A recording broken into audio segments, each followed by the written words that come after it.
大家好，咁今集呢就係回力車系列嘅最後一集啦。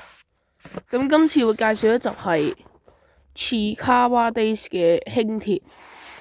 咁攞翻架普通嘅輕鐵出嚟先，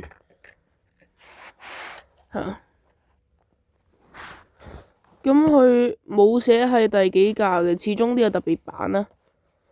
咁就我呢架車就唔係真嗰架 Chikawa 輕鐵，係假嘅呢架，咪少少假咯。Based on 嗰個真車，開車先啦。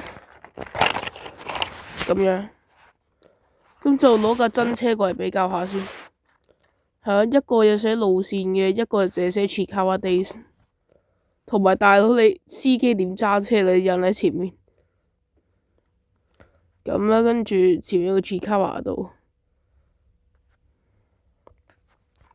呢個11521142咁樣。睇下個車身啦，咁佢就係黐咗3隻嘢喺度嘅，同埋下面就變咗草叢啊。咁普通呢個就係門，同埋呢，我想話呢個都係有燈。咁右邊呢，就其實佢應該用翻同一個帽嘅啫，仍然係錯嘅。港鐵仲未有更新，即係。咁樣如果想睇點解會話呢度有凳呢？就記睇翻你上次我介紹第5期輕鐵嗰集咁啦。跟住後面冇路線牌嘅，係黑色嘅，呢度有寫。跟住側跟就都係呢3隻嘢同埋草叢。咁邊個揀我就會揀翻呢個普通嘅輕鐵啦，始終佢係正常啲，冇咁怪。跟住車頂兩架車都一樣噶，只不過係印咗啲 Chikawa 上啫。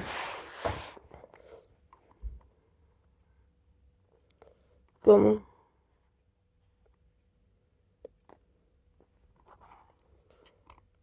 但係如果講得意嘅話，就呢個真係靚啲嘅。始終你 Chikawa style，同埋你香港都 Chikawa fans 係咯，即係都好中意呢架車。不過對我呢啲普通嘅鐵路迷都係呢架好啲。我中意正常嘅車多啲。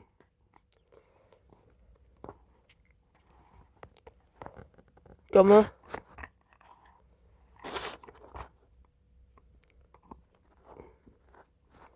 如果想睇內容，即係所以我講翻啲內容呢，就睇翻上次輕鐵嗰集，因為呢集係嗰 Chikawa 輕鐵，唔係普通輕鐵。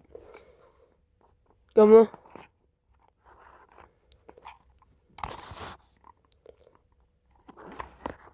咁呢架車嘅介紹就嚟到呢度啦。咁下次再見啦，拜拜。